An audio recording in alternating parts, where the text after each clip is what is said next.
எங்களின் உயிரோடும் உணர்வோடும் கலந்து வாழுகின்ற அன்பு உறவுகள் அனைவருக்கும் வணக்கம்.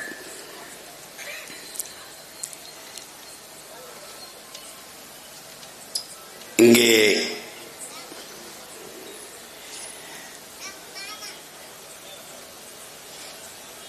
நாம் தமிழர் கட்சியினுடைய வேட்பாளர் என் அன்பு தங்கை சீதாலட்சுமி அவர்களுக்கு வாக்கு கேட்டு வலிமை சேர்ப்பதற்காக வந்திருக்கிற என்னுடைய அன்பிற்கினிய தம்பி அருள் திரு சகாயராஜ் அவர்களுக்கும் எங்களுடைய போற்றுதலுக்கும் வணக்கத்திற்கும் உரிய பேராயர் ஐயா சாமி இயேசுதாஸ் அவர்களுக்கும்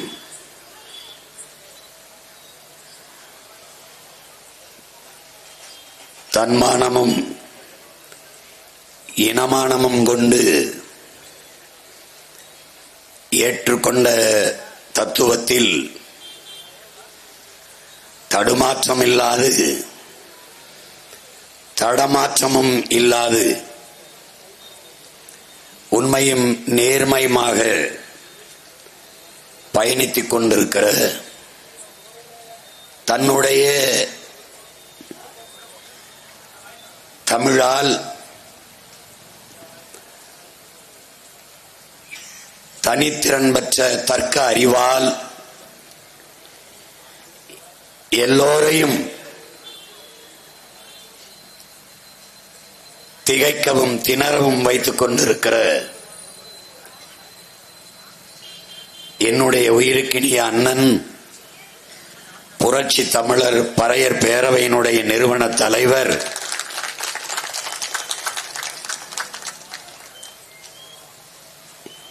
ஏர்போர்ட் மூர்த்தி அவர்களுக்கும் என்னுடைய அன்பும் வணக்கமும்.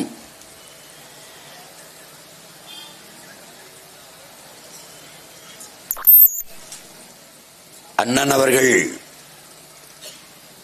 பேசியதில் இருக்கிற ஒரு உண்மையை என் உறவுகள் உணர வேண்டும். ஓராண்டு காலமே இருக்க போகிற ஒரு இடைத்தேர்தல் சட்டமன்ற உறுப்பினர் பொறுப்பு, அதை கொடுத்து பாருங்கள். ஒரு வாய்ப்பு. என்னதான் இவர்கள் செய்கிறார்கள், நிறைய சொல்கிறார்கள், கூட்டம் போட்டு நிறைய பேசுகிறார்கள். இந்த கருத்தை அதிகாரமிக்க சபையிலே சட்டமன்றத்திலே இந்த பிள்ளைகள் மக்களுக்காக மக்களின் பிரச்சனைகளை எடுத்து பேசுகிறார்களா என்பதை பார்ப்பதற்கு ஒரு முன்மாதிரியாக இந்த வாய்ப்பை தங்கை சீதாலட்சுமிக்கு வழங்குங்கள் என்று அண்ணன் ஏர்போர்ட் மூர்த்தி அவர்கள் கேட்டதை நான் ஏற்ற அதே கருத்தை என் அன்பு சொந்தங்களிடத்திலே பதிவு செய்ய விரும்புகிறேன். இங்கே ஒவ்வொரு நாளும் ஒவ்வொரு பிரச்சனையை நாங்கள் எதிர்கொள்கிறோம். இந்த ஈரோட்டு தேர்தலிலே ஒரு இடத்தில் நின்று மக்களுக்கு முன்பு வாக்கு சேகரிக்க இந்த கூட்டத்தை போடுவதற்கு ஒவ்வொரு நாளும் போராடி போராடி அனுமதியை பெற வேண்டிய நெருக்கடிக்கு ஆளாக்கி வைத்திருக்கிறார்கள். கடைசி நேரத்தில் 6:30 மணி 7 மணிக்கு அனுமதியை தருகிறார்கள். இப்படிப்பட்ட ஒரு ஜனநாயகத்தை, மக்களாட்சியை நீங்கள் எந்த கொடிய சர்வாதிகார கொடுங்கோன்மை ஆட்சியில் கூட நீங்கள் பார்க்க முடியாது. இதை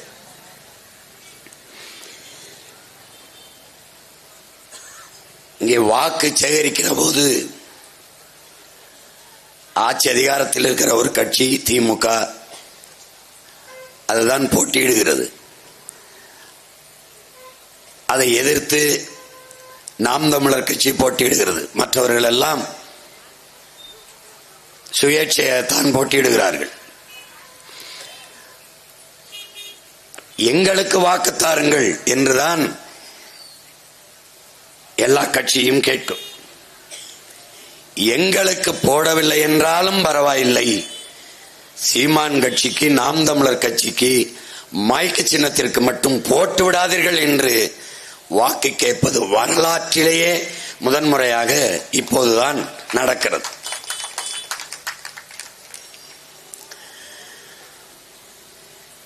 அனைத்து இந்திய அண்ணா திராவிட முன்னேற்ற கழகத்திடம் போய்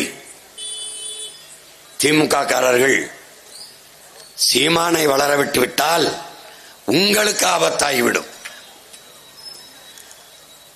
அதனால் அவருக்கு உங்கள் கட்சிக்காரர்கள் வாக்கு செலுத்தி விடாமல் பார்த்துக் கொள்ளுங்கள். பாரதிய ஜனதாவிடம் போய் சீமான் கட்டுத்தொகை வாங்கி டெபாசிட் வாங்கி நிறைய வாக்கு வாங்கி வளர்ந்து விட்டால் நீங்கள் என்ன ஆவீர்கள்? அதனால் உங்கள் கட்சிக்காரர்கள் நாம் தமிழர் கட்சிக்கு வாக்கு செலுத்தாமல் பார்த்துக் கொள்ளுங்கள். இப்போது என் அன்பு சொந்தங்கள் அறிந்திருப்பீர்கள், தமிழ் தேசிய அரசியல் இவர்களுக்கு எவ்வளவு பெரிய அச்சுறுத்தலாக இருக்கிறது என்பதை நீங்கள் புரிந்து கொள்ள வேண்டும்.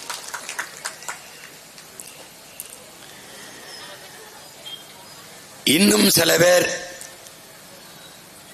யாருக்குமே போட பிடிக்கலையா, ஓட்டை போடாம ஊரை விட்டு போயிருங்க, இல்லையா நோட்டாவுக்கு கூட போடுங்க, ஆனால் சீமானுக்கும் சீதா லட்சுமிக்கும் மைக்கு சின்னத்தில் போட்டு விடாதீர்கள். இப்படி கேட்டு வாக்கு சேகரித்துக் கொண்டிருக்கிறார்கள் என்ற செய்தியை எனக்கு சொல்லுகிற போது எனக்குள் ஒரு பெருமிதமும் திமிரும், அந்த பயம் வெறும் 25,000 விடுதலை புலி வீரர்களை எதிர்த்து வீழ்த்த உலக நாடுகள் 20 நாடுகளின் துணையோடு போரை செய்த சிங்களர்களை நினைத்து நாங்கள் நினைப்போம், ஒற்றை மகன் உலக நாடுகளின் படையோடு 20 நாடுகளின் துணை கொண்டுதான் இறுதி போரில் விடுதலை புலிகளை வென்றோம் என்று ராஜபக்சேயும் கோத்தபாய ராஜபக்சேயும் பேட்டி கொடுத்தது இன்றும் இருக்கிறது. அவனுடைய பிள்ளைகள் எங்களை, எளிய பிள்ளைகள் எங்களை வீழ்த்துவதற்கு இத்தனை கட்சிகளோடு கூட்டணி வைத்த கட்சி எல்லோரையும் திரட்டிக் கொண்டு அவனுக்கு போட்டு விடாதீர்கள் என்று சொல்லுகிற போது ஒன்றுதான் சொல்ல தோன்றுகிறது, அந்த பயம் உங்களுக்கு இருக்கட்டும்.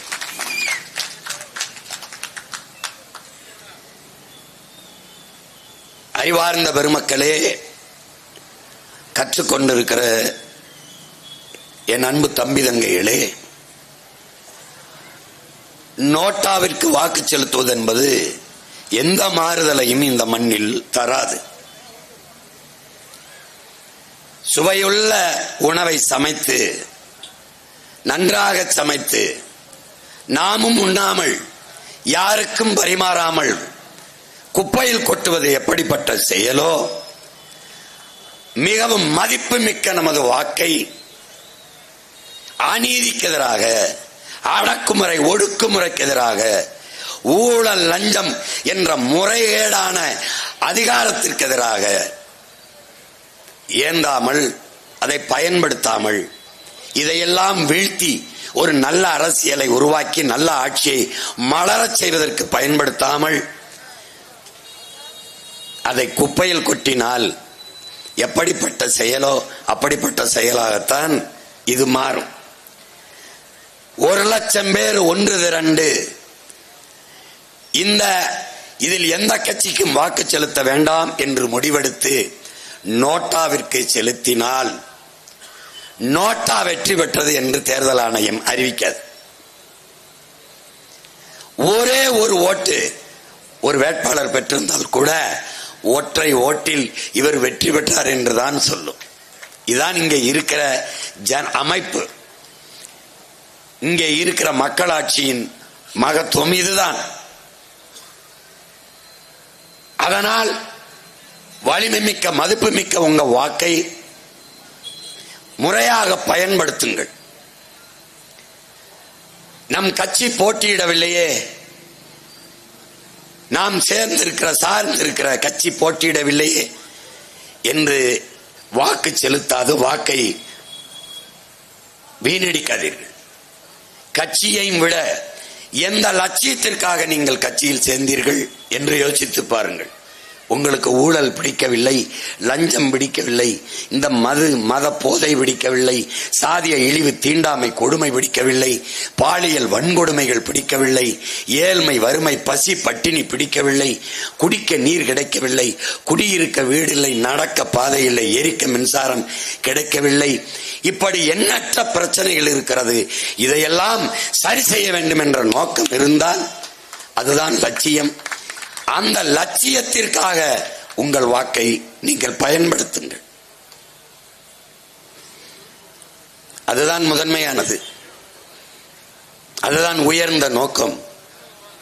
அதை அறிவார்ந்த மக்கள், கற்றறிந்தவர்கள், ஜனநாயகத்தில் இருக்கிற கடைசி வார்ப்பு ஒவ்வொரு குடிமகனுக்கும் இருக்கிற மதிப்புமிக்க உரிமை வாக்கு. இந்திய அரசியல் சாசனத்தை வகுத்து கொடுத்த புரட்சியாளர் அண்ணல் அம்பேத்கர் அவர்கள், எங்க அண்ணன் சொல்கிறார், காங்கிரஸ் ஆட்சியிலே 2 ரூபா கொடுத்திருக்கான்ட்டு. அதை பேரறிஞர் அண்ணா அவர்கள் பேசுகிற போது, இந்த காங்கிரசார் ஓட்டுக்கு காசு கொடுப்பானேன், அந்த காசை வாங்கி கொண்டு எங்களுக்கே ஓட்டு போட வேண்டும் என்று 7 கடல் தாண்டி 7 மலை தாண்டி இருக்கிற வெங்கடாசலபதி அழைத்து கொண்டு வந்து அந்த படத்திலே அடித்து சத்தியம் வாங்குவானேன் இந்த காங்கிரஸ்கார் என்று பேரறிஞர் அண்ணா பேசியது இருக்கு. அந்த காங்கிரஸ்காருக்கும் சேர்த்து ஓட்டுக்கு 5000 கொடுக்கிற வேலையை அண்ணாவின் பெயரை சொல்லி கட்சி நடத்துகிறவர்களே செய்வதுதான் இந்த திராவிடம். அண்ணாவின் பெயரை சொல்லி கட்சி நடத்துவர்கள் தான். அந்த பேரறிஞர் அண்ணா அவர்கள் சொல்லுகிறார்கள், தங்கத்தை யாராவது தவிட்டிற்கு விற்பானா? மதிப்புமிக்க தங்கத்தை தவிட்டுக்கு வாங்கி கொண்டிருப்பவர்கள் இன்று அண்ணாவின் பெயரை சொல்லி கட்சி நடத்துபவர்கள் தான். அண்ணாவால் தொடங்கப்பட்ட கட்சிக்காரர்கள் தான். அண்ணல் அம்பேத்கர் அவர்கள்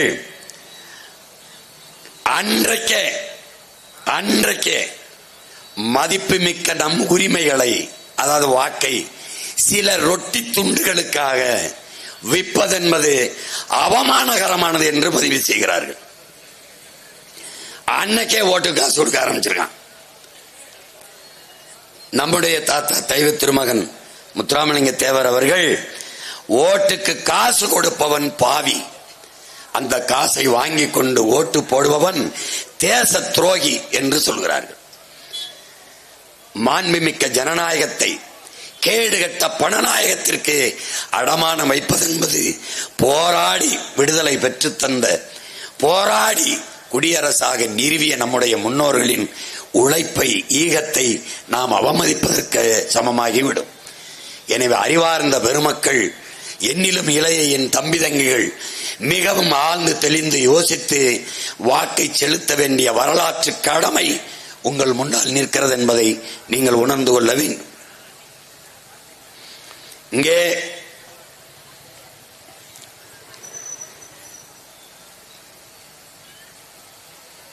நவீன தமிழகத்தை உருவாக்கியது இந்த திராவிடம் தான் என்று நம்முடைய மதிப்பிற்குரிய ஐயா முதல்வர் ஸ்டாலின் அவர்கள் சொல்கிறார். அப்படி என்ன இந்த தமிழகம் நவீன தமிழகமாக என்ன மாறிவிட்டது? ஈரோட்டை எடுத்துக்கிறீர்கள், பாதாள சாக்கடை கழிவுநீர் வழிந்து ஓடுவதற்கு காவாய் இல்லை. இன்றைக்கு ஒன்றும் இந்த நகரம் புதிதாக உருவாக்கப்பட்டது ஒன்றிலேயே. இன்றைக்கு ஒன்றும் இங்கே சட்டமன்ற உறுப்பினரோ அல்லது மாமன்ற உறுப்பினரோ பாராளுமன்ற உறுப்பினரோ அமைச்சர் பெருமக்களோ இன்றைக்கு ஒன்றும் தேர்வு செய்யப்படவில்லையே. பல ஆண்டுகளாக இங்கே கட்சி, ஆட்சி, நிர்வாகம் எல்லாம் நடந்து கொண்டிருக்கிறது. இந்த அடிப்படை வசதியை கூட நிறைவேற்றவில்லை. தமிழகத்தின் தலைநகர் சென்னையில் கூட மழைநீர், கழிவுநீர் வழிந்து ஓட காவாய் இன்று வரை கட்டப்படவில்லை, வெட்டப்படவில்லை.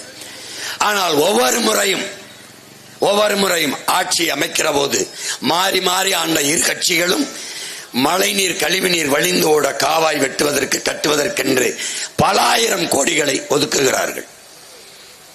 அந்த பணம் எங்கே? மின்சாரம் இல்லாது எந்த இயக்கமும் இல்லை. ஆனால் அந்த மின்சாரத்தை இத்தனை ஆண்டுகளில் தடையற்று தன் மக்களுக்கு கிடைப்பதற்கு மின் உற்பத்தி திட்டம் இருக்கிறதா என்றால் இல்லை. இலவச மின்சாரத்தை வேளாண் பெருங்குடி மக்களுக்கு கொடுக்கிறோம் என்கிறார்கள். எத்தனை மணி நேரம் இலவச மின்சாரம் கொடுக்கிறார்கள் என்றால் கணக்கில்லை. எந்த அடிப்படை கட்டமைப்பில் நம்முடைய மாநிலம் வளர்ந்திருக்கிறது? இந்தியாவிலேயே அதிக கடன் பெற்ற மாநிலமாக தமிழ்நாடு இருக்கிறது. இதுவரை 8.5 லட்சம் கோடிகளை கடனாக பெற்றிருக்கிறது. இந்த ஆட்சி முடிந்து கீழே இறங்கும் போது 10 லட்சம் கோடியை தொடுவதற்கு வாய்ப்பு இருக்கிறது. இந்த 8.5 லட்சம் கோடியில் நிறைவேற்றப்பட்ட ஒரே ஒரு நலத்திட்டம் ஒன்று 300 பெண்கள் படிக்கிற, நம் தங்கைகள் படிக்கிற அரசு பள்ளிக்கூடத்தில் ஒரே ஒரு கழிவறை. இது நவீன தமிழகத்தில் வருகிறது. ஒரே ஒரு கழிவறை. அரசு பள்ளிக்கூடங்கள் எல்லாம், என் அருமை தம்பி தங்கைகளே, பேரன்புமிக்க என் பெற்றோர்களே, போய் பாருங்கள். உங்கள் ஊரில் இருக்கிற அரசு பள்ளிக்கூடத்தை போய் பாருங்கள். சுடுகாடு போல இருக்கும். மதில் சுவர், இருந்து படிக்கிற தரை, எழுதி படிக்கிற பலகை, எதுவுமே. ஒரு கழிவறை இருக்காது, விளையாட்டு திடல் இருக்காது, எந்த சுற்றுச்சூழல் சுகாதாரமாக இருக்காது, எந்த அடிப்படை வசதியும் இல்லாது சுடுகாடு போல அறிவை வளர்க்கும் கழிவறை. ஒரு நாட்டின் வளத்திலேயே ஆகப்பெரிய வளம் அறிவு வளம்தான். ஒரு நாட்டின் எதிர்காலம் அந்த நாட்டின் வகுப்பறையில் தான் தீர்மானிக்கப்படுகிறது, உருவாகிறது என்கிறார்கள். அப்படி அறிவை வளர்க்கும் கருவறை, வகுப்பறை எப்படி இருக்கிறது என்பதை பாருங்கள். அரசு பள்ளி கல்லூரிகளின் கட்டமைப்பை, கட்டிடங்களை பாருங்கள். ஆனால் இவர்களை அடக்கம் பண்ணியிருக்கிற, புதைத்திருக்கிற சமாதிகளை போய் பாருங்கள். என்னோடு வாருங்கள். என் அண்ணன் ஏர்போர்ட் மூர்த்தி அவர்கள் கூட அதைத்தான் சொல்லுகிறார்கள். இவர்களை எல்லாரையும் எங்களுடைய தாய்மண் தமிழ்மண் உள்வாங்கிக் கொண்டிருக்கிறது. ஆனால் இவர்கள் சமாதியை சென்னை மெரினா கடற்கரையில் வந்து பாருங்கள். குறிப்பாக ஐயா கருணாநிதி அவர்களுடைய நினைவிடத்தை வந்து பாருங்கள். எத்தனை கோடிகளை கொட்டி நட்சத்திர விடுதி போல அந்த சமாதி புதைகுழி கட்டப்பட்டிருக்கிறது என்பதை பாருங்கள். அரசு பள்ளிக்கூடம், கல்லூரிகள் எப்படி இருக்கிறது, சுடுகாடு போல. சுடுகாடு எப்படி இருக்கிறது என்று ஒரு தடவை பாருங்கள். இதுதான் நவீன தமிழகத்தை கட்டமைத்த திராவிடம். இவர்கள் கற்பித்த பகுத்தறிவு, இவர்கள் கற்பித்த கடவுள் மறுப்பு. கோயிலுக்கு செல்லாதே, முட்டாள், கடவுளை வணங்காதே, அது காட்டுமிராண்டித்தனம் என்று கோயிலை விட்டு அழைத்து வந்து, வா வா, அது அறிவற்றவன் செய்கிற செயல், அது அறிவில்லாதவன் செய்கிறது, கடவுளை வணங்குகிறவன் காட்டுமிராண்டி என்று கூட்டிக் கொண்டு வந்து கடைசியாக அவர்களை புதைத்த புதகுழியில் வழிபட விட்டார்கள். இதுதான் திராவிடத்தின் சாதனை. வேணால் வலைகளில் தட்டி பாருங்கள். இன்றும் ஒவ்வொரு நாளும் ஐயா கலைஞர் கருணாநிதி அவர்களுடைய நினைவிடத்திலே முரசொலி செய்தித்தாள் வைக்கப்படுகிறது, காஃபிக்கு தேநீர் வைக்கப்படுகிறது, வடை வைக்கப்படுகிறது. சாப்பிடுவார் என்று பூ வைக்க தினம் பூ போட்டு வழிபாடு நடக்கிறது. ஒவ்வொரு நினைவாரத்திலும் பொதுப்பணித்துறை அமைச்சராக இருக்கிற ஐயா ஏவா வேல் அவர்கள் கட்டையடித்து பஜனை பாடியது இன்றும் இருக்கிறது. இது எதில் வருகிறது? திராவிட பகுத்தறிவில் வருகிறது, வழிபாட்டு மரபில் வருகிறது, கடவில் மறுப்பில் வருகிறது. கோயிலில் இருந்து கூட்டி வந்து பொதகுழியை கும்பிட விட்ட பெருமக்கள் இவர்கள். இதெல்லாம் நவீன தமிழக கட்டமைப்பிலே வந்து சேருகிறது. கதவில்லாத கழிவறை எவ்வளவு எவ்வளவு கால கொடுமை. நீங்க போய் பாருங்க, இங்க என்ன இருக்கிறது என்று பாருங்கள். எங்கேயாவது சாலை, அடிப்படை சாலை, மக்கள் பயணிக்கிற சாலை கட்டமைப்பு சரியா இருக்கிறது என்று நீங்கள் உங்களால் ஒத்துக்கொள்ள முடியுமா? எது நவீனம்? எது நவீனம்? சந்திர மண்டலத்திற்கு சந்திராயன் மேலே பறக்கிறது. அதே நேரத்தில் மனித கழிவை மூழ்கி எடுப்பதற்கு மூக்கை பிடித்துக் கொண்டு நம்முடைய சக மனிதன் சாக்கடை குழிக்குள் இறங்கிக் கொண்டிருக்கிறான். அமெரிக்காவிலே, என் அன்பு சொந்தங்களே, அமெரிக்காவில் வாக்கை சீட்டில் செலுத்துகிறான். வாக்கு சீட்டிலே மனித கழிவை எந்திரம் உள்ளே இறங்கி எடுத்து சுத்தம் பண்ணுகிறது.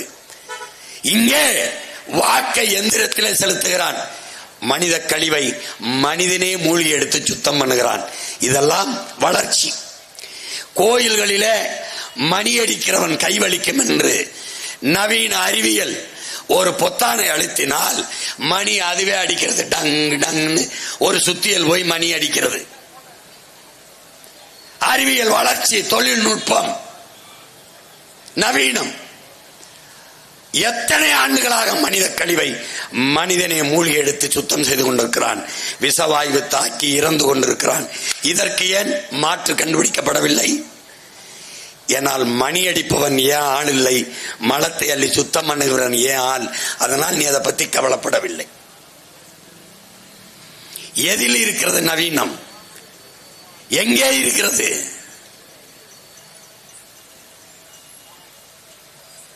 வார்த்தையில்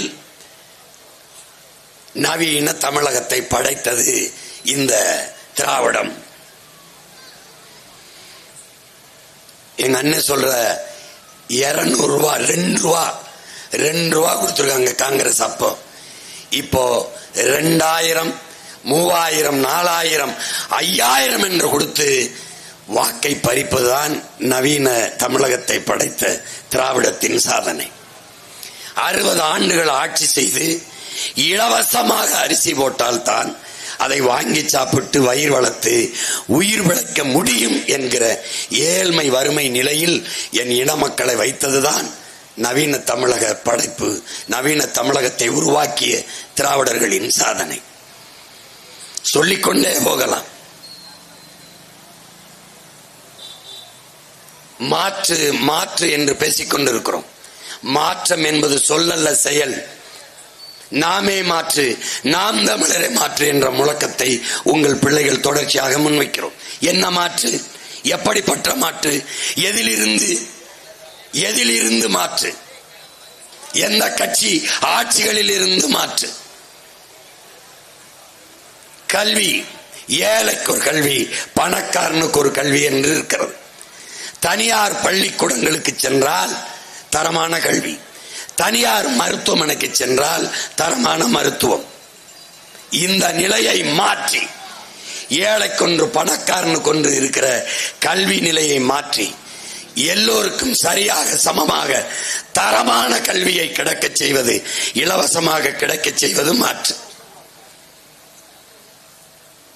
முதல் குடிமகன், நாட்டின் முதலமைச்சருக்கு என்ன மருத்துவம் கிடைக்கிறதோ அதே மருத்துவ தரத்தை கடைகோடி மகனுக்கும் ஈரோட்டிலே இருக்கிற, ஈரோட்டு கிழக்கில் இருக்கிற ஒரு சிறிய கிராமத்தில் இருக்கிற ஒரு ஏழை உழவர் குடிமகனுக்கும் கிடைக்க செய்வதுதான் சரியான ஜனநாயகம். அதுதான் மாற்று. 1 ரூபாயிலிருந்து 1 கோடி கல்வி வரை, ஆரம்ப கல்வியில் இருந்த ஆராய்ச்சி கல்வி வரை நாட்டின் குடிகளுக்கு இலவசமாக கிடைக்க செய்வதுதான் மாற்று. அப்படிப்பட்ட மாற்றை உருவாக்கத்தான் உங்கள் பிள்ளைகள் இந்த மாற்று அரசியல் புரட்சி என்ற முழக்கத்தோடு இதை முன்னெடுக்கிறோம். அப்படி இல்லை. கல்வி என்பது மிக உயர்ந்த சந்தை பொருளாக மாற்றப்பட்டிருக்கிறது. மருத்துவமும் மிக உயர்ந்த விற்பனை பண்டமாக மாற்றப்பட்டிருக்கிறது. நீர் மனிதனுக்கான தேவை மட்டுமல்ல, இது உலக உயிர்களின் உயிர் தேவையாக இருக்கிறது. அந்த நீர் மிக உயர்ந்த சந்தை பண்டமாக மாற்றப்பட்டிருக்கிறது. மானுட தேவைக்கு ஒரு அழைத்து பேசினால் தண்ணி வந்து சேர்ந்து விடுகிறது. ஆனால் உலகில் பல லட்சக்கணக்கான உயிர்கள் இருக்கிறது. அந்த உயிர்களின் நீர் தேவைக்கு எங்கு செல்லும் என்கிற கேள்வியை நாம் யாருமே எழுப்பி பார்ப்பதில்லை. இங்கே தலைக்கு பின்னால் மரம் இருக்கிறது. 400 அடி 300 அடிக்கு கீழே நாம் ஆழ்குழாய் கிணறை போட்டு தண்ணீரை உறிஞ்சிக் கொள்கிறோம். இந்த மரத்தின் வேர் எவ்வளவு ஆழம் போகும் என்ற உயிரியல் உண்மையை நாம் அறியணும். 400 அடி 500 அடிக்கு கீழே போய் ஆழ்குழாய் மூலமாக தண்ணீரை உறிஞ்சிவிட்டால் மற்ற மரங்கள், செடிகள், கொடிகள் தங்களின் உயிர் தேவையான நீர் தேவைக்கு என்ன செய்யும் என்ற சிந்தனை என்று வருகிறதோ அன்றுதான் இந்த உலகம், இந்த பூமி பாதுகாப்பாக வாழும். அறிவார்ந்த பெருமக்களே, நாம் வணங்குவதற்கு பல லட்சக்கணக்கான சாமிகள் இருக்கிறது. ஆனால் வாழ்வதற்கு ஒரே ஒரு பூமி தான் இருக்கிறது. அந்த பூமியை காப்பாற்ற இந்த பெருநிலத்தில் இல்லை, இந்த பூமி பந்திலேயே அரசியல் செய்ய ஒரே ஒரு கட்சி தான் இருக்கிறது. அது நாம் தமிழர் கட்சி மட்டும்தான் இருக்கிறது. வேற யாரும் இதை பேச மாட்டார்கள். சாதி பேசுவார்கள், மதம் சொல்வார்கள், சாமியை பேசுவார்கள். இது எல்லாம் கடந்து வாழுகிற பூமியை காப்பாற்ற வாருங்கள் என் மக்களே, அதற்காக வாக்கை தாருங்கள் என் சொந்தங்களே என்று சொல்லி உங்கள் முன்னால் நிற்கிற ஒரே அரசியல் இயக்கம் நாம் தமிழர் கட்சி மட்டும்தான். இங்கே பேசிய என்னுடைய அண்ணன் ஏர்போர்ட் மூர்த்தி கூட என் மீது சுமத்தப்பட்ட சாதிய இழிவை, தீண்டாமை கொடுமையை, என் மீது சுமத்த இருக்கிற ஏழ்மை வறுமையை, எனக்கு சுவாசிக்க காற்று இல்லை, நான் நஞ்சை சுவாசிக்கிறேன், கந்தக தூசியை சுவாசிக்கிறேன், பெட்ரோல் டீசல் இதை எரித்து வெளியிடுகிற நச்சு புகையை நான் சுவாசிக்கிறேன், காற்றை இல்லாது கந்தக துகளை சுவாசிக்கிறேன். நான் குடிக்கிற நீர் மனிதன் உயிர்கள் குடிக்கிற திறனை இழந்து நஞ்சாக இருக்கிறது, அதை குடித்துக் கொண்டிருக்கிறேன். நான் உண்கிற உணவு உணவல்ல, விஷத்தை, நச்சு பண்டத்தை உண்டு கொண்டிருக்கிறேன். உங்களால் திராட்சை பழத்தை அப்படியே வாங்கி உண்ண முடியுமா? உங்களால் நம்பிக்கையோடு வாழைப்பழத்தை சாப்பிட முடியுமா? உங்களால் மாம்பழத்தை அப்படியே அறுத்து சாப்பிட முடியுமா? இல்லை. ஒரே நேரத்தில் மொத்தமாக பழுக்க வைக்க வேண்டும் என்று கற்களை வைத்து பழுக்க வைத்து அதை அப்படியே அறுத்து சாப்பிட்டால் வாய் வெந்து புண்ணாகி எண்ணற்ற நோய்களை பரப்பிக் கொண்டிருக்கிறார்கள். 3 வயது குழந்தைக்கு புற்றுநோய் வருகிறது, நம் தாய்க்கு மார்பு புற்றுநோய் வருகிறது என்றால் காரணம் என்ன? தாயின் மார்பில் பால் குடித்ததை தவிர ஒன்றும் செய்யாத குழந்தைக்கு புற்று வருகிறது என்றால் தாய்ப்பால் நஞ்சாகி இருக்கிறது. தாய்ப்பால் ஏன் நஞ்சானது? தாய் உண்ட உணவு நஞ்சாகி இருக்கிறது. தாய் என்ன உணவு உண்டால்? காய்கறிகள் தான். அப்ப நாம் உணவை விளைய வைக்காமல் விஷத்தை விளைவித்துக் கொண்டிருக்கிறோம். இதைத்தான் எங்கள் பெரிய தகப்பன் நஞ்சில்லா உணவு, அதுவே நம் கனவு என்றார். வேளாண்மை என்பதே, என் உடன் பிறந்தார்களே, வேளாண்மை என்பதே இயற்கை தான். பிறகு இயற்கை வேளாண்மை என்ற சொல் ஏன் வந்தது? செயற்கையாக என்ன நடந்தது? நச்சு உரங்களை, வேதி உப்புக்களை நாம் செடி கொடிகள், நாத்து எல்லாவற்றிலும் அந்த வேர்களில் கொட்டி விஷத்தை விளைய வைத்தோம். அது எவ்வளவு பெரிய பேராபத்து என்பதை உணராமல் இன்றும் நாம் வாழ்ந்து கொண்டிருக்கிறோம். தேனீக்கள் என்ற இனம் பூச்சி செத்து போனால் 4 ஆண்டுகள் கூட மனிதர்கள் வாழ முடியாது என்று ஆல்பர்ட் ஐன்ஸ்டீன் சொல்றார். தேனீக்களுக்கும் மனித உயிர்களுக்கும் என்ன சம்பந்தம்? தேனீக்கள் ஏன் செத்து போகுது?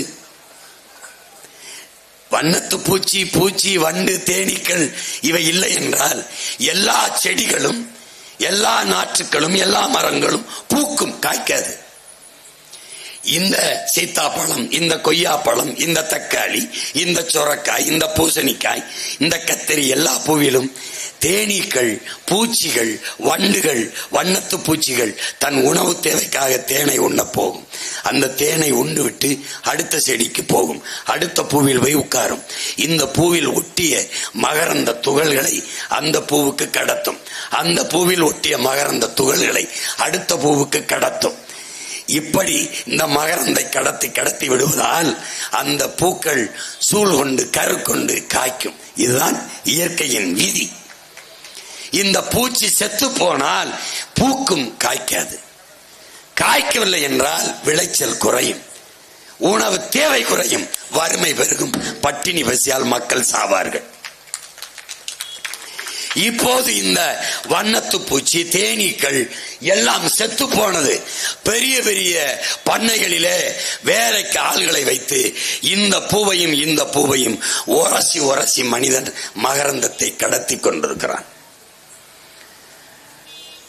இங்கே பேசிய என்னுடைய அண்ணன் ஏர்போர்ட் மூர்த்தி சொன்னார்கள், 11 விழுக்காட்டு மக்கள், ஆண் பிள்ளைகள் குழந்தை வருகிற திறனை இழந்து கொண்டிருக்கிறார்கள் என்று. என் அன்பு தம்பி தங்கைகளே, அறிவார்ந்த பெருமக்களே, சரியாக 1/4 நூற்றாண்டுக்கு முன்பு பிறப்பின் விகிதத்தை கட்டுப்படுத்த அம்மையார் இந்திரா காந்தி ஆட்சி காலத்தில் ஒரு 30-35 ஆண்டுக்கு முன்பு குடும்ப கட்டுப்பாடு 20 அம்ச திட்டத்திலே ஃபேமிலி பிளானிங் என்ற ஒன்றை கொண்டு வந்தார்கள். அதில் 2 குழந்தைகளுக்கு மேல் வேணாம், பிறப்பு விகிதத்தை கட்டுப்படுத்த வேண்டும். இது எதற்கு? மால்தஸினுடைய கோட்பாடு. மால்தஸ் பொருளாதார மேதை. அவன் என்ன சொல்லுகிறான்? உற்பத்தி 1 கூட்டல் 1 2 கூட்டல் 1 2 இப்படி கூட்டல் விகிதத்தில் உற்பத்தி ப்ரொடக்ஷன் ஏறிக்கொண்டிருக்கிறது. ஆனால் பாப்புலேஷன், மக்கள் உற்பத்தி, மக்கள் பெருக்கம் 2 × 2 × 2 என்று பெருக்கல் விகிதத்தில் போய்கொண்டிருக்கிறது. அப்ப மக்கள் பெருக்கமும் உற்பத்தியும் சமவிகிதத்தில் இல்லை என்றால் அந்த நாடு பற்றாக்குறையை சந்தித்து ஏழ்மை வறுமையில் சிக்கும், பொருளாதார நெருக்கடியை சந்திக்கும் என்று சொல்றார். இதனாலே பிறப்பு விகிதத்தை, உற்பத்தி விகிதத்தை அதிகப்படுத்த முடியாத நாடுகள் பிறப்பு விகிதத்தை கட்டுப்படுத்த வேண்டும் என்ற முடிவுக்கு வந்தார்கள். அப்போது குடும்ப கட்டுப்பாடு, நாம் இருவர் நமக்கு இருவர் என்று வந்தார்கள். ஏன்? பிறப்பை குழந்தைகள் பெற்றுக்கொள்கிற திறன் பெற்றோருக்கு இருந்தது. அன்றைக்கு நாம் இருவர் நமக்கு இருவர் என்று ஆசிரிய பெருமக்களை கூடுதல் பணிக்கு அமர்த்தி வீடு வீடுக்கு சென்று தாய்மார்களை, பெற்றோர்களை, அவர்களை திரும்ப திரும்ப பேசி கருத்தடை செய்தார்கள். ஃபேமிலி பிளானிங் என்று கருத்தடை செய்தார்கள். குடும்ப கட்டுப்பாடு என்ற ஒன்றை சொன்னார்கள். எல்லா சுவத்திலும் எழுதி வைத்திருந்தது. முக்கோணம் போட்டு ஒரு அப்பா அம்மா இருப்பார்கள், இந்த பக்கம் இந்த பக்கம் 2 குழந்தைகள் இருப்பார்கள், நாம் இருவர் நமக்கு இருவர் என்று எல்லா பள்ளிக்கூடங்களிலும் மாநகராட்சி கட்டடங்களிலும் எழுதியிருந்தது. பேருந்துகளிலும் எழுதியிருந்தது. பிறகு கொஞ்ச நாள் இருந்தது, நாம் இருவர் நமக்கு ஒருவர் என்று எழுதி வைத்தார்கள். கொஞ்ச நாள் போனது, இன்று நாம் இருவர் நமக்கதற்கு இன்னொருவர் என்று எழுதிவிட்டார்கள். இப்போது குழந்தை பெறுகிற திறன் சுத்தமாக இல்லாததனால் செயற்கை கருத்தரிப்பு முறை தெருவுக்கு 2 வந்து நாங்கள் ஐஸ்வர்யா வந்தோம், எங்களுக்கும் ஒரு குழந்தை என்று விளம்பரங்கள் கூவி கூவி அழைக்கிறது. தெருவுக்கு 2 செயற்கை கருத்தரிப்பு மையங்கள் உருவாகிவிட்டது என்றால் இந்த நாடு 1/4 நூற்றாண்டுகளில் எவ்வளவு பெரிய மாறுதலை சந்தித்திருக்கிறது என்று பாருங்கள். மது விஷம் என்று தெரிந்து தெருவுக்கு தெரு திறந்து வைக்கிற அரசு உலகத்தில் அரசா தரிசா என்பதை அறிவார்ந்த தமிழ் சமூக மக்கள் சிந்தித்து பார்க்கணும். இப்போ என்ன ஆயிடுச்சு? அதைத்தான் என் அண்ணன் ஏர்போர்ட் மூர்த்தி அவர்கள் சொல்கிறார்கள்.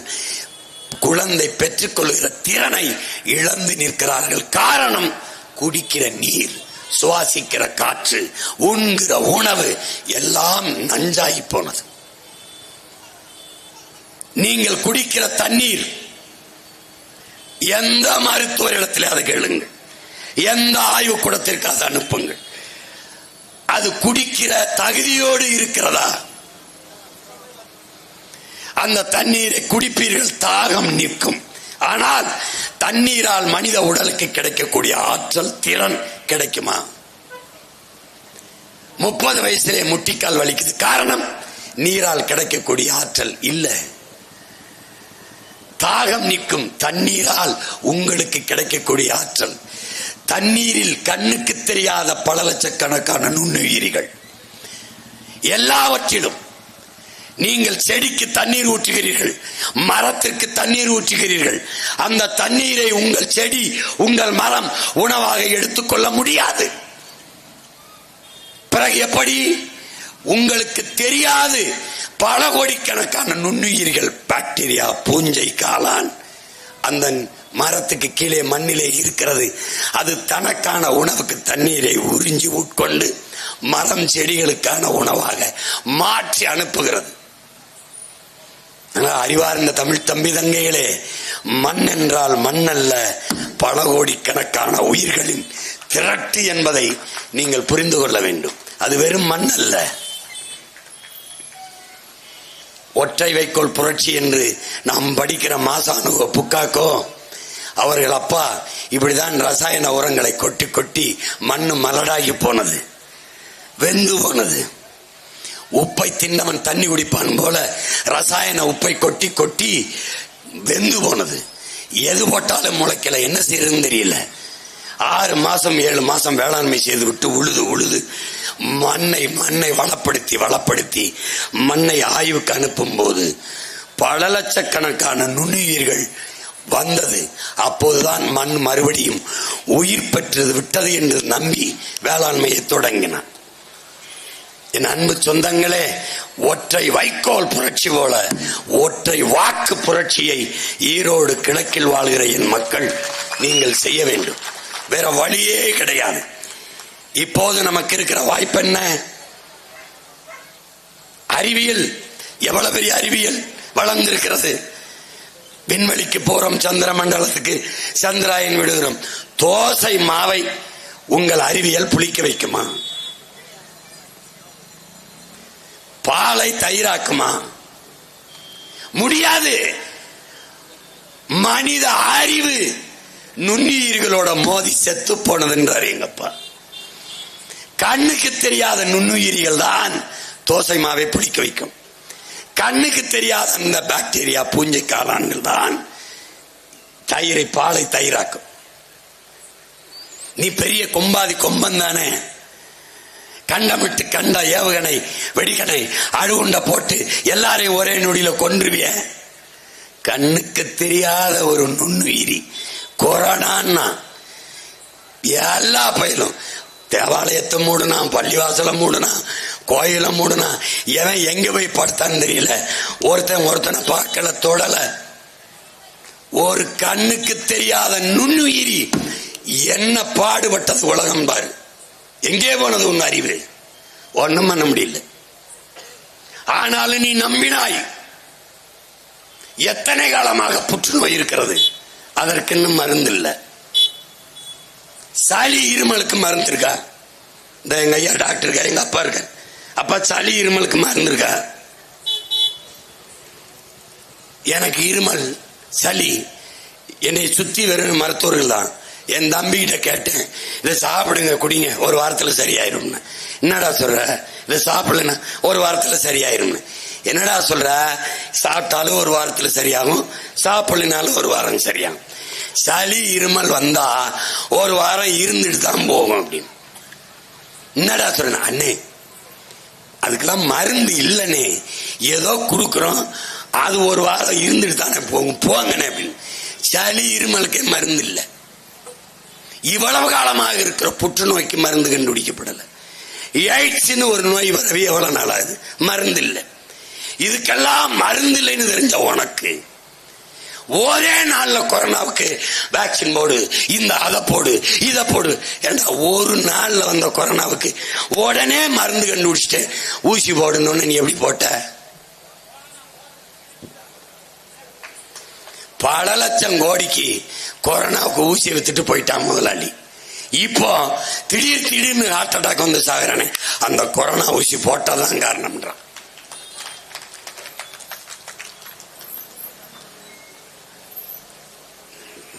எல்லாம் வியாபாரம், எல்லாம் வியாபாரம். விவசாய புரட்சி, பசுமை புரட்சி என்று வந்தார்கள். எங்க அப்பா நம்மாழ்வார் சொல்றாரு, மகனே விவசாய புரட்சி வந்தார்கள், அதை விஞ்ஞானம் என்று நினைத்தோம், கடைசியாத்தான் தெரிஞ்சது அது வியாபாரம் என்று. உலகம் சந்தையாகி போனது. உலகம் சந்தை பொருளாதாரத்தை ஏற்றுக்கொண்டதால் எல்லாமே வியாபாரமாகி போனது. இதில் மனிதனும் ஒரு விற்பனை பண்டம்தான். முன்பெல்லாம் மூளை சாவு, மூளை காய்ச்சல் என்ற ஒன்றை நீ கேள்விப்பட்டிருப்பியா? இல்லை. எல்லா இடங்களிலும் சிறுநீரகத்திற்கும் கண்களுக்கும் இதயத்திற்கும் முன்பதிவு செய்யப்பட்டிருக்கிறது. ஒருவன் விபத்தில் ஏதாவது ஒருத்தர் வந்தால் மூளை பிரெயின் டெட், மூளை சாவு என்று அறிவித்துவிட்டு உறுப்புகளை எடுத்து வித்து விடுகிற கொடிய வியாபாரம் இந்த நாட்டில் நடந்து கொண்டிருக்கிறது. ஏன்? நீயும் ஒரு பொருள்தான், ஒரு பண்டம். இயற்கை முறையில் பிரசவம் எங்கேயாவது நீ கேள்விப்படுகிறியா? இல்லை. அறுவை சிகிச்சை முறைதான். உனக்கு ஒரு நோய் இருக்கிறது, என் பிள்ளை, என் குழந்தை நல்ல நேரத்தில் நல்ல ராசி நட்சத்திரத்தில் பிறக்க வேண்டும் என்று போய் நிற்கிறாய். சோசியக்காரன் குறித்து தருகிறான்.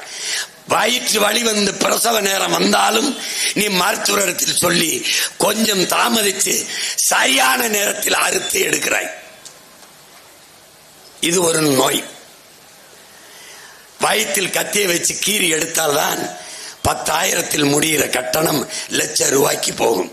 அவனுக்கு வியாபாரம். மருத்துவம் ஒரு வியாபாரம், கல்வி ஒரு வியாபாரம். அறிவு, நல்ல அறிவு வேணுமா, நிறைய காசை கட்டி நல்ல பள்ளிக்கூடத்துக்கு போகணும், தனியார் முதலாளி. இந்த நிலையை நீ மாற்றணும். கல்வி மானுட உரிமை, கொடுக்க வேண்டியது அரசின் கடமை. மருத்துவம் ஒரு மகத்தான சேவை, அது என் மக்களுக்கு தேவை. இந்த கல்வி மருத்துவத்தை, சரியான சமமான தரமான கல்வியும் மருத்துவத்தையும் இந்த மகன் எல்லோருக்கும் சமமாக கொடுத்து விட்டேன் என்றால், 90 வயது உன் தாய், அவள் உன் தாய் அல்ல, வீட்டின் தாய் அல்ல, என் நாட்டின் தாய், தமிழ் தேசிய தாய். அவளை நான் பாதுகாப்பேன். பெற்றுக் கொடுங்கள் பிள்ளைகளை, கற்றுக் கொடுக்கிறோம் நாங்கள். உங்கள் பிள்ளைகள் உங்கள் வீட்டின் செல்வங்கள் அல்ல, நாட்டின் செல்வங்கள் என்று சட்டம் இயற்றி ஒரு வகுப்பில் இருந்து ஆராய்ச்சி வகுப்பு வரை என் பிள்ளைகளுக்கு தரமான கல்வியை நாங்கள் கொடுத்து விடும்.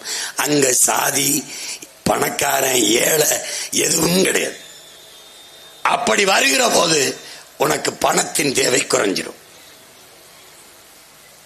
1 ரூபாயிலிருந்து 1 கோடி மருத்துவம் வரை நாட்டின் குடிகளுக்கு தரமான மருத்துவம். எழுதி வையுங்கள் என் அன்பு மக்களே. ஈரோட்டு கிழக்கில் உங்கள் மகன் உறுதி தருகிறேன். என் தலைவன் மீது, என் தாய் தமிழின் மீது, எனக்கு உயிர்ப்பால் தந்த தாயின் மீதும் அறிவிப்பால் தந்த என் தமிழின் மீதும் எல்லாவற்றுக்கும் மேலாக நான் நேசித்து நிற்கிற என் தலைவன் பிரபாகரன் மீதும் ஆணையிட்டு உங்கள் மகன் சொல்லுகிறேன். தனியார் பள்ளி கல்லூரிகளில், அதை தாண்டி அரசு பள்ளி கல்லூரிகளில் ஆகத்தரமான கல்வியை நான் தருவேன். காவிரி, அப்போலோ, எம்ஜி ராமச்சந்திரா போன்ற தனியார் மருத்துவமனைகளில் கிடைக்கிற தரத்தை விட அரசு மருத்துவமனைகளிலே ஆகச் சிறந்த மருத்துவத்தை உங்கள் பிள்ளைகள் இந்த நாட்டு மக்களுக்கு தரும். எங்க அண்ணன் சொன்ன மாதிரி எங்களுக்கு எந்த பாகுபாடும் கிடையாது. என் தாய் தமிழுக்கு பாசங்காட்டத்தான் தெரியும், பகைக்க தெரியாது. அன்பு செலுத்தத்தான் தெரியும், வம்பு செய்ய தெரியாது. பகைக்க மாட்டால் பகை வந்தால் விடமாட்டாள். அதுதான் என் தமிழ் தாயின் சிறப்பு. பூச்சி, வண்டு, ஈ, எறும்புக்கு அரசியல் பேசிக் கொண்டிருக்கிற மகன் என்னை போலவே எலும்பு, நரம்பு, ரத்தம், சதை கொண்ட சக மக்களை வெறுப்போம் என்று பேசுவது எவ்வளவு கேவலமானது. என் இனத்திற்கென்று ஒரு மாண்பு இருக்கு.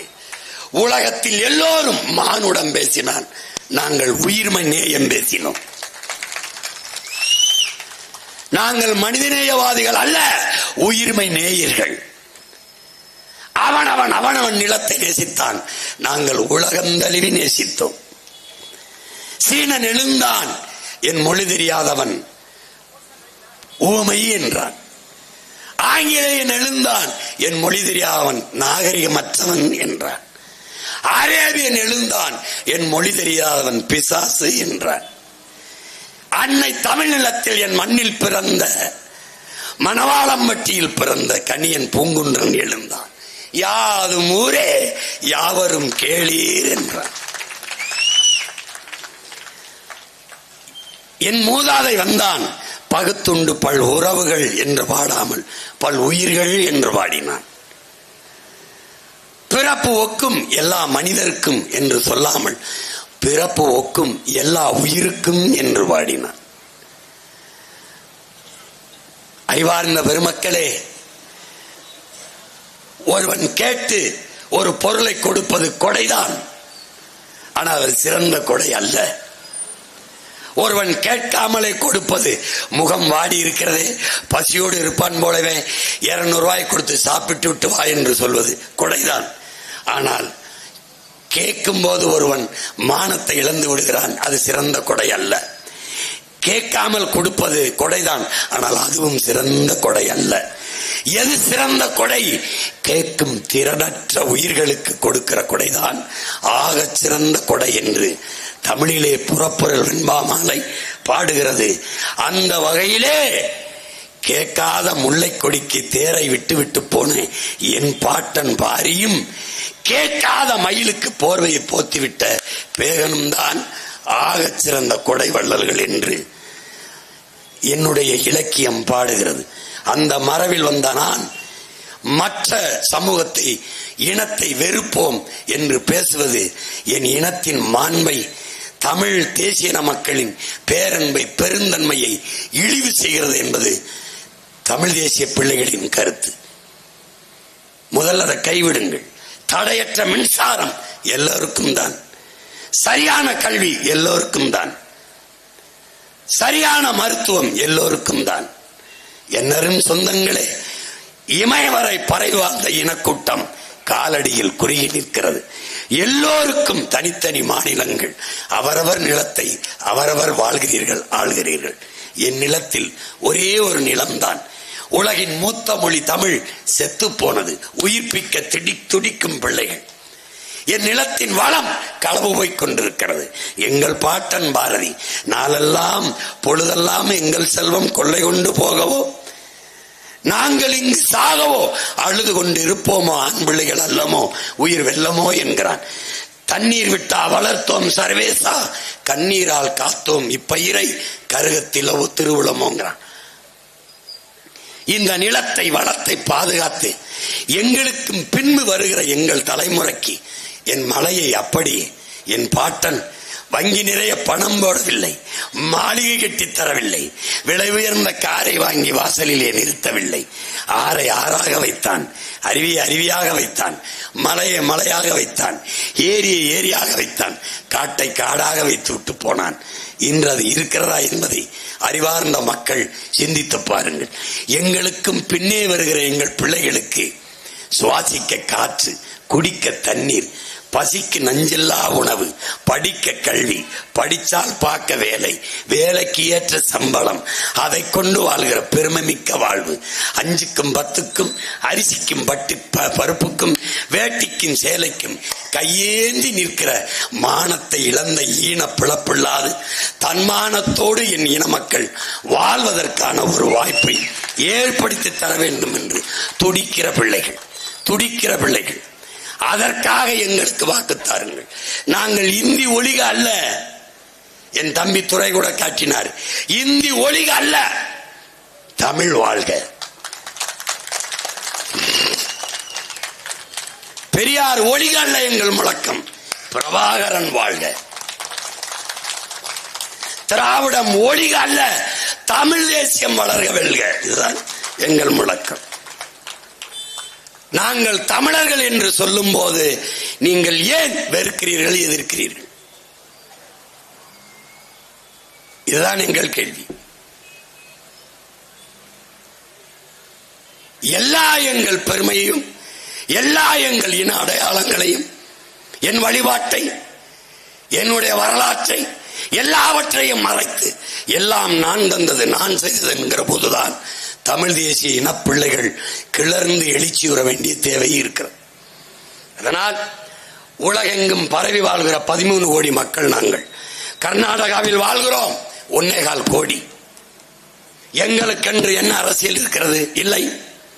அந்த மண்ணின் மக்களோடு கரைந்து வாழ்கிறோம். ஆந்திராவிலே 36 லட்சம் 30 லட்சத்திற்கு மேலே வாழ்கிறோம்.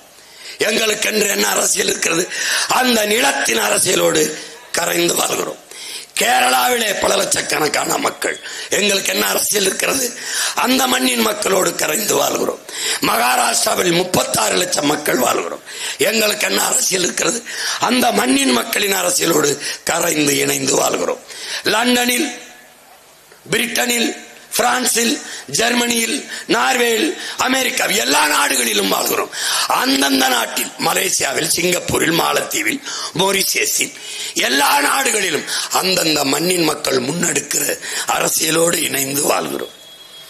இந்த நிலத்தில் தாழ்த்தி வீழ்த்தப்பட்ட தமிழ் தேசிய பிள்ளைகள் தமிழ் மீட்சியுற்று, தமிழினம் எழுச்சியுற்று, தங்களுக்கான அரசியல் வலிமையை பெற்று, தங்களுக்கான அதிகாரத்தை நிறுவி அழிந்து கொண்டிருக்கிற தமிழ் தேசிய மக்களை பாதுகாப்பாக வாழ வைப்பதற்கு ஒரு அதிகாரத்தை நிறுவ துடிக்கிற போது எங்களுக்கு துணை நிற்க வேண்டியது இந்த நிலத்திலே வாழ்கிற எல்லா மக்களினுடைய பிறவி கடமை என்பதை நீங்கள் புரிந்து கொள்ள வேண்டும்.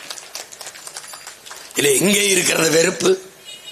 எங்கே இருக்கிறது பாசிசம்? எங்கே இருக்கிறது இனவெறி?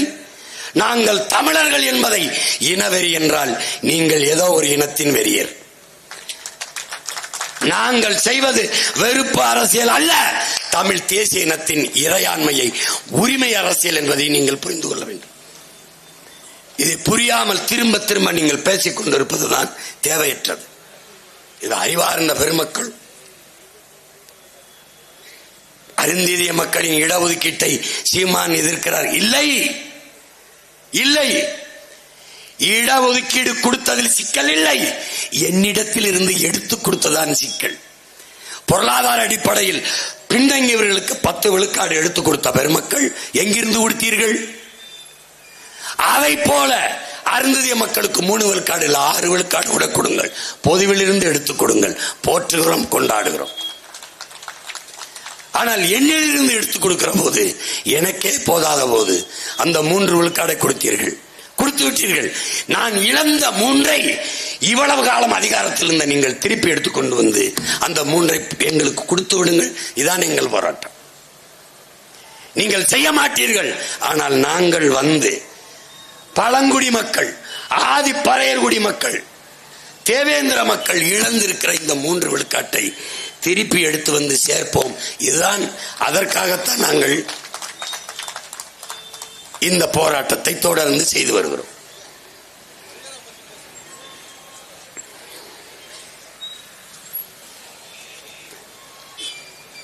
அதனாலே அறிவார்ந்த பெருமக்கள், என் அன்பு சொந்தங்கள், தேர்தலில் வாக்கு செலுத்துவது என்பது ஒரு சடங்கல்ல, ஒரு முறை அல்ல. ஜனநாயகத்தில் நமக்கு தரப்பட்டிருக்கிற மதிப்புமிக்க உரிமை என்பதை உணர்ந்து நீங்கள் வாக்கு செலுத்த வேண்டும். இந்த கட்சிக்குத்தான் நான் செலுத்துவேன் என்பது அது ஒரு நோய். இந்த சாதிக்குத்தான் செலுத்துவேன், இந்த மதத்துக்குத்தான் செலுத்துவது என்பது அது ஒரு போதை. பன்னெடுங்காலமாக என் இன மக்கள் மயக்கத்திலே இருக்கிறார்கள். பெரிய மயக்கம் சாதி மயக்கம், அடுத்த அதை பெரிய மயக்கம் மத மயக்கம். போதை உட்கொண்டவன், சாராயம் குடித்தவன், போதை பொருளை பயன்படுத்தியவன் படுத்து எழுந்தால் அந்த போதை தெளிந்து விடுகிறது. ஆனால் சாதி மத போதை ஏறினால் செத்து புதைத்தாலும் போவதில்லை. ஏன்? புதைக்கிற சுடுகாட்டில் எழுதி வைக்கிறான் சுப்பிரமணிய நாடார், ஆறுமுக கவுண்டர், சிவசாமி செட்டியார் என்று புதவொளியிலும் எழுதி வைக்கிறான். அப்ப எது பேராபத்தானது? இந்த மயக்கத்தை எவ்வளவு காலத்துக்கு தூக்கி சுமப்பது? ஒரு தேசியன ஓர்மையை பிளந்து பிரிக்கிற பெரும் தீமையாக இதான் இருக்கிறது. இதைத்தான் தன்னின பகை என்று நமது முன்னவர்கள் சொல்கிறார். இந்த சாதி மத மயக்கத்திலிருந்து வெளியில வருகிற போது வாய் வழியே செலுத்துகிற சாராய போதை வருகிறது. அந்த மயக்கத்திலிருந்து தெளிந்தால் கண்ணு வழியே காது வழியே போதை ஏற்றுகிற திரை கவர்ச்சி வருகிறது. அந்த மயக்கத்திலே இருக்கிறான். திரைப்படத்தில் சண்டை போட்டு விட்டால் நிஜத்திலே எல்லா ஆபத்தையும் வென்று விடுவார், எல்லாவற்றையும் செய்து விடுவார் என்று நடிக்கிறார். இது ஒரு மயக்கம், இது ஒரு போதை.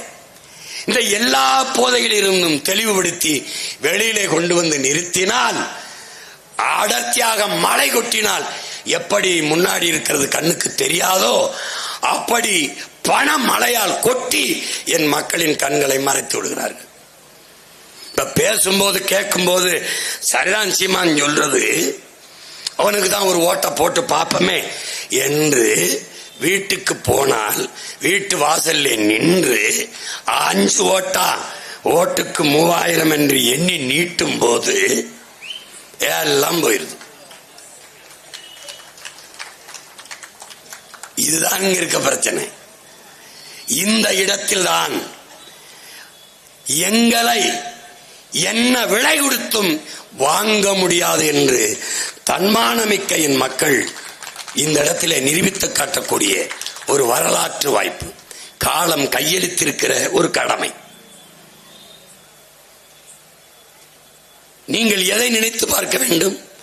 இந்த மண்ணின் விடுதலைக்கு செக்கெடுத்த நம் பாட்டனை நினைத்து பார்க்க வேண்டும். இந்த மண்ணின் விடுதலைக்கு போராடி செத்த வீர மறவர்கள் முன்னோர்களை நினைவில் கொள்ள வேண்டும். தூக்கிலே தொங்கிய நம் பாட்டன் தீரன் சின்னமலை, உன் துப்பாக்கியின் தோட்டா என்னடா என் ஆட்டு புழுக்கைக்கு சமம் என்று போராடி மாண்ட வீர பாட்டன் அழகுமுத்து கொன் நினைவுக்கு வர வேண்டும். பூலி தேவனாம் நெற்கட்டும் சேவலாம் என்ன செய்து விடுவான் என்று படை கிளப்பி வந்த ஆங்கிலேயனை புறமுதிக காட்டு ஓட வாளையும் வேலையும் வைத்து விரட்டி அடித்த பாட்டன் பூலித்தேவன் நினைவுக்கு வர வேண்டும். பண்டார வன்னியனும் பெரும்பிடுக முத்தரையரும் சுந்தரலிங்கனாரும் வெள்ளையத்தேவனும் வீர பெரும்பாட்டு வேலுநாச்சியாரும் மாமன்னர் மருதிருவழும் நம் மணக்கன் முன்பே வந்து வந்து போக வேண்டும். சிறைப்பட்டவன், செக்கிழுத்தவன், தூக்கிலே தொங்கியவன், இவருடைய வீரமும் தியாகமும் நமக்கு நினைவிலே வந்தால் அற்ப 1000 500க்கு நம் உரிமையை விற்கிற எண்ணம் வருமா என்று பார்க்க வேண்டும். என் இன சொந்தங்கள் உழுது விளைக்கிற காட்டை விற்பான், அடமானம் வைப்பான், கட்டி வாழ்கிற வீட்டை விற்பான், கட்டிய மனைவியின் தாலியை கூட அடமானம் வைப்பான் வறுமைக்கு. ஆனால் தன்மானத்தையும் இனமானத்தையும் ஒருபோதும் அடமானம் வைக்க மாட்டான் என்பதை இந்த திராவிட கட்சிகளுக்கு ஒருமுறை காட்டுங்கள், ஒருமுறை காட்டுங்கள். அதனால் அறிவார்ந்த எனது மக்கள், என் அன்பு சொந்தங்கள், மாற்றம், ஒரு மாற்றம் வேண்டும் என்று நீங்கள் விரும்புவீர்களே ஆனால் ஊழல் லஞ்சத்தை விரும்பவில்லை, இந்த கொடிய வறுமையை தொலைக்க முடியவில்லை, படிக்க பிள்ளைகளுக்கு நல்ல கல்வி இல்லை, படித்து விட்டால் பார்க்க வேலை இல்லை, இப்படி எண்ணற்ற துயரங்கள் துன்பங்கள் உங்களை துரத்தி அடித்தால் அந்த துன்ப துயரத்தை துரத்தி அடிக்க உங்களிடத்திலே ஒரு வலிமை இருக்கிறது, வாய்ப்பு இருக்கிறது. அதுதான் ஒற்றை வாக்கு. நீங்கள் செலுத்துகிற வாக்கு எங்களுக்கான வெற்றிக்கல்ல, உங்களின் வெற்றிக்கு, மண்ணின் மக்களின் வெற்றிக்கு. இவர்கள் எல்லோரும் சொல்கிறார்கள், சீமானை வளர விட்டு விடாதீர்கள். நான் மண்ணில் வளர்கிற மரம் அல்ல, என் மக்களின் மனத்தில் வளர்கிற மகத்தான தத்துவத்தை கொண்டு நிற்கிற மகன். என் வளர்ச்சியை நீங்கள் வீழ்த்த முடியாது. என் அண்ணன் ஏர்போர்ட் மூர்த்தி சொன்னது போல, நான் இல்லாது போனாலும் என் அரசியலை நீங்கள் வீழ்த்த முடியாது. என்னை தவிர்க்கலாம், நான் முன்வைத்த அரசியலை நீங்கள் தவிர்க்க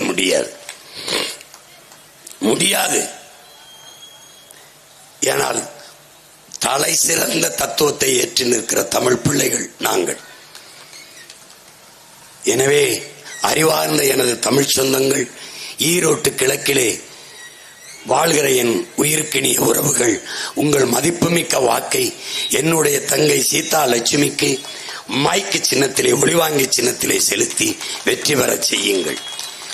எங்களின் வெற்றி உங்களின் வெற்றி என்பதை நினைவில் கொள்ளுங்கள். இந்த மண்ணின் வெற்றி மாற்றத்திற்கான வெற்றி, ஒரு மாற்று அரசியலுக்கான வெற்றி என்பதை நினைவில் வைத்துக் கொண்டு வருகிற பிப்ரவரி இந்த 5ஆம் தேதி நீங்கள் வாக்கை செலுத்துகிற போது வரிசை எண் 2 இருக்கிற மைக்கு சின்னத்தில் அழுத்தி என்னுடைய தங்கையை வெற்றி பெற செய்யுங்கள். புரட்சி எப்போதும் வெல்லும். உங்கள் பிள்ளைகள் எங்களின் வெற்றி அதை சொல்லும். இலக்கு ஒன்றுதான், இனத்தின் விடுதலை. இனம் ஒன்றாவும் இலக்கை வென்றாவோம்.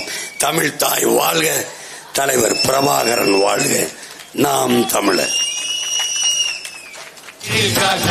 நாங்கள் நிற்கிறோம்.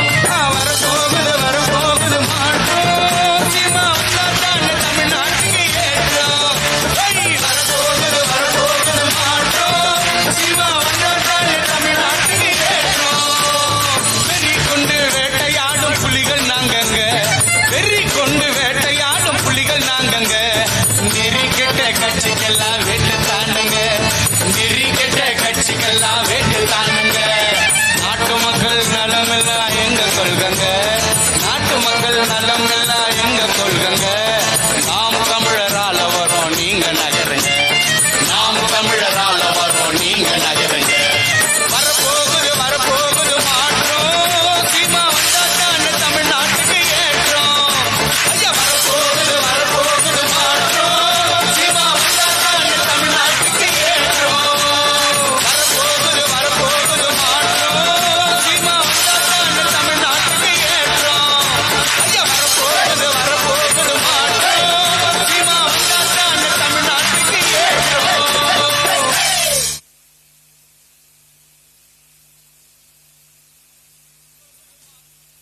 மக்கள் நலமெல்லாம் எங்க கொள்கங்க, நாட்டு மக்கள் நலமெல்லாம் எங்க கொள்கங்க.